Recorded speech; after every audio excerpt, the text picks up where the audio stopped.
Now, the first week of the Olympics is finally in the books. And every night we've been learning a lot about the culture of Paris, France. But we have our own Paris worth celebrating, and who better to teach us more about the Oxford County town than the people who call it home.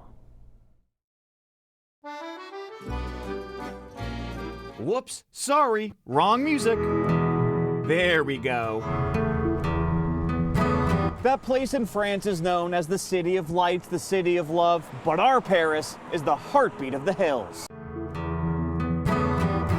And if we really want to learn more about Paris, Maine, we should probably get a history lesson. There was the barber shop, an IGA store, we had 2 drugstores, Minnie's restaurant where the kids hung out. Vicky Matiro is our historian helper. She has deep roots in this community. My grandfather had a dairy farm, and my father was a barber in the South Paris village, so we knew a lot of people. She did some research for us and found that some early settlers came from the Cape Ann Peninsula in Massachusetts. So when they formed this society, they decided to call it the Paris Cape. Founded in 1793, we assume the town was named after its French counterpart. Vicky went through pages and pages of historical notes to confirm. And I saw where it said they think it was, but they can't prove it. Oh, interesting. Lost in the times, like a lot of information was lost when Ben passed away. Ben Conant was the first and only curator here, a man that knew every detail about his town that he was so passionate about. You could ask him about any building, any road that isn't even a road now, and he could tell you what was there. Well, speaking of history, Abraham Lincoln's first vice president, Hannibal Hamlin, was born here, and the family has a museum right next door.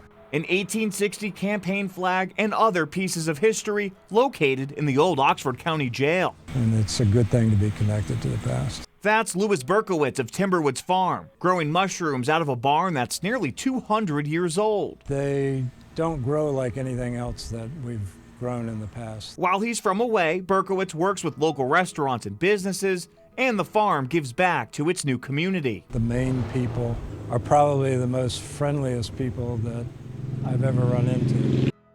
The drive-through Market Square looks different than that major roundabout in the other Paris. Hey, Paris, France, that's what stopping at an intersection looks like. The public library is right next door. Since we're in Paris, Maine, it seemed like a good idea to offer some Olympic-themed things to help keep kids motivated reading all summer, and we also had an Olympic event day to keep them active. The event day was such a blast. We had 85 people come. Jennifer Lewis is a lifelong resident here, a place where you can find a good book or explore the outdoors. It's a beautiful area. I've always loved it here. And who needs the Seine when you have the Paris River Park? Sure, France has great wine, cheese, champagne, but do they have Circle K's selling 79-cent Polar Pops? I don't think so. Paris and Paris may have their differences, but Mainers call this one home. So clearly I had a lot of fun in Paris over the week. I want to pass along 2 notes. So Ben Conant, the longtime historian in Paris who we talked about, the Historical Society will be hosting a ceremony to honor his life and everything he did for the area. That'll be on August 15th. And we saw Hannibal Hamlin's house, Abraham Lincoln's first vice president.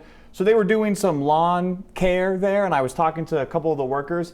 It takes 13 hours to mow all the grass on that property. We saw the front. Apparently, there's a whole other area behind the house that we couldn't see, private property. 13 hours every single Thursday. Pretty impressive. Hopefully on a riding mower and not a push mower. More like 4 riding mowers. Holy moly. Great story, Sam.